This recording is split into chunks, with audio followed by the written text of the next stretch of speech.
वर्साचो सादो काळ 28वो आयतार.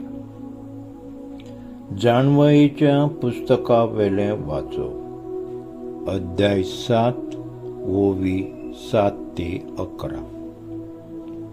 हांवें मागलें आनी देवान म्हाका गिन्यान दिलें. हांवें देवाक उलो मारलो आनी जाणवयेचो ओत्मो म्हजेर देवलो. भेटकाट्यां आनी सिंहासना परस हांवें तिची चड आपुरबाय केली. तिचे लागीं सोर केल्यार म्हाका ग्रेसकाय कांयच न्हय. कसलेय अमोलीक माणिक जावं तिचे कडेन हांव सोर करिना. कित्याक तिचे मुखार सगळें भांगार एक चिमटीभर रेंवें इतलेंच, आनी तिच्या फुड्यान रुपें म्हणल्यार माती. भलायकी आनी सोबिताये परस हांवें तिचो चड मोग केलो. उजवाडा परस ती म्हाका अदीक जाय जाली, कित्याक तिचो उजवाड कदींच पालो ना.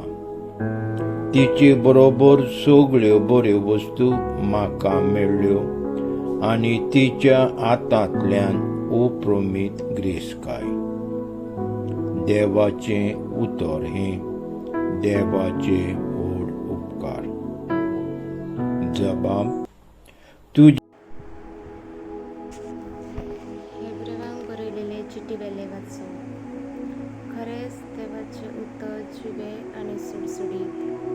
ते दोनूय वाटांनी पाजलेले तरवारी परस भितर रिगता. मनशाच्या जिवाचे आनी आत्म्याचे सांधे आनी मेंदू दोशी जातात थंय पर्यान रिगूंक ताका शक्ती आसा. ते ताच्या काळजाचे अत्रेक आनी चिंतना पारखिता. देवा मुखार लिपून उरता तसली रचना ना, पूण जाका आमी आमच्या कळण्यांचो हिशोब दिवंक जाय. ताच्या दोळ्या मुखार सगळें उक्ते आनी परगट. देवाचे उतर हे देवाचे व्हड उपकार.